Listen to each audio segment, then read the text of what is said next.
Mesdames et messieurs, Oscar Galapagos avec vous, bienvenue dans cette chronique, dans la deuxième partie de cette chronique. Je suis pas Charlie et je t'en miel. Hein, oui, on en était resté là, c'est ça.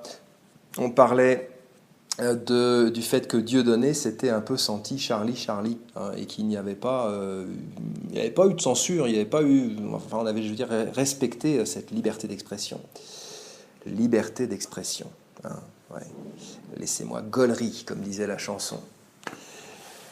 Il y a d'autres phrases aussi qu'on ne prononcera pas ici, d'autres thèmes qu'on n'abordera pas, puisqu'ils tombent sous le coup du délit d'opinion réprimé dans notre pays avec une sévérité exemplaire, une sévérité qu'on aimerait voir à l'œuvre plus souvent lorsqu'il s'agit des atteintes aux biens ou aux personnes. Alors, on parlait des anticomplotistes. Alors, la réalité de l'anticomplotiste est à la fois une réalité assez triste et assez banale. C'est un être soumis, l'anticomplotiste. Non pas à des contraintes qui lui viennent de l'extérieur, personne ne l'oblige à faire ce qu'il fait et à penser comme il pense. Il y a bien longtemps que ces contraintes, il les a intériorisées. Il est soumis à l'ennemi de l'intérieur qui a pris le contrôle de sa personne, qui modèle sa vision du monde, qui gère ses pensées et qui est à l'origine de son conditionnement mental. Il est toujours porté à l'acceptation de l'ordre du monde. Chez lui, pas de révolte, pas de curiosité, pas de réflexion. Il est comme le Dédale de la mythologie grecque, il est l'architecte de sa propre prison cognitive et sensorielle, prison qu'il s'ingénie à rendre avec les couleurs du bonheur. C'est un esclave qui trouve qu'il a quand même bien de la chance d'être autorisé à chanter en travaillant pour ses maîtres. Bien de la chance d'avoir un grabat confortable pour passer ses nuits, une pitance qui lui remplit la panse et lui réchauffe le corps, une femme qu'il peut caresser et qui lui murmure des choses tendres. Et pour ce qui est des coups de fouet, eh bien ma foi, ça fait partie de la vie. Ça fait partie de la vie d'esclave. Et tant qu'ils ne sont pas trop fréquents, tant qu'ils ne font pas trop mal, tant qu'on peut s'expliquer en quoi on les a mérités ou en quoi ils sont inévitables, eh bien les coups de fouet, ma foi, hein, passons. Mais qu'un de ses compagnons de labeur, qu'un de ses collègues esclaves, avec qui il voisine pacifiquement, en vienne à devenir séditieux, à trop réfléchir, à poser trop de questions négatives, à se lever en retard ou à envoûter ses autres camarades dans les espoirs chimériques d'un discours rebelle, son inquiétude matricielle le gouvernera de nouveau. Le souci de la continuité, de la tranquillité, le fera, avec toute la bonhomie du monde, pénétré de la certitude d'œuvrer dans le bien, le fera livrer, ce criminel de la pensée trop proche de lui, à la vindicte de ses maîtres. Il veut, l'anticomplotiste, le monde tel qu'il a toujours été, tel qu'il l'a toujours connu. Il y a des mots qui ont pour fonction d'étouffer les pensées naissantes. Complotiste, bien sûr, mais aussi, vous en connaissez un autre, antisémite. Alors au-dessus de celui-là, il n'y a plus rien, c'est le ciel.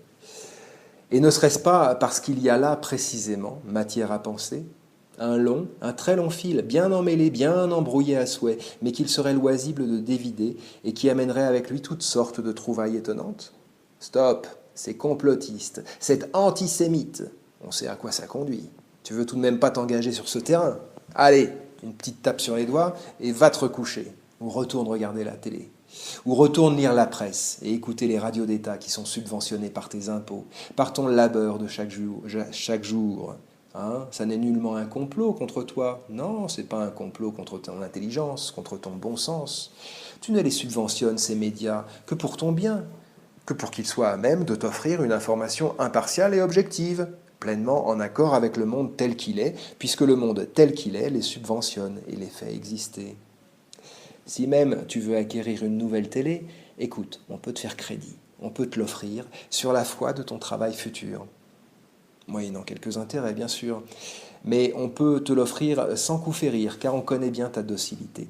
On sait que cela fait un temps immémoriel que tu es soumis. Et si tu remettais tout en question comme ça aujourd'hui, pas possible. Ce serait une façon d'avouer que tu as eu tort d'aller jusque-là. Tu ne le feras donc pas.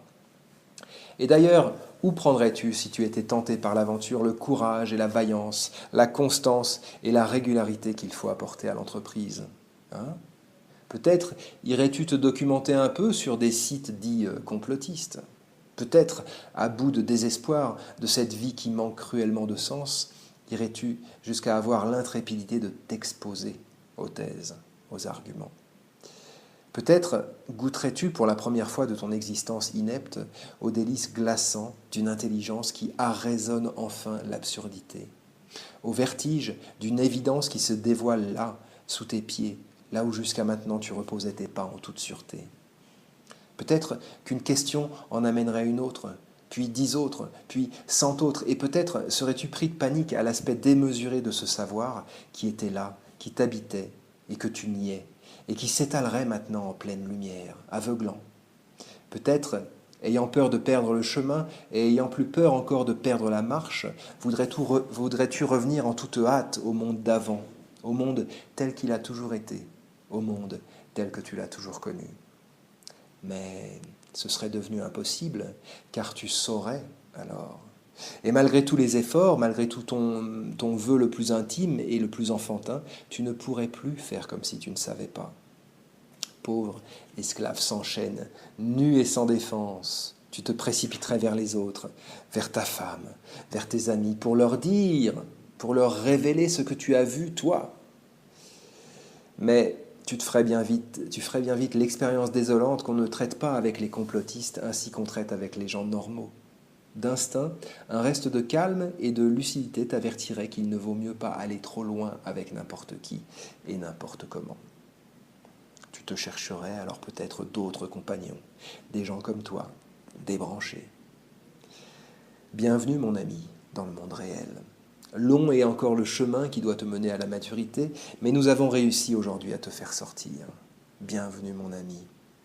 Nous avons tous ici connu un jour ce par quoi tu viens de passer, l'effondrement cataclysmique de toutes nos croyances.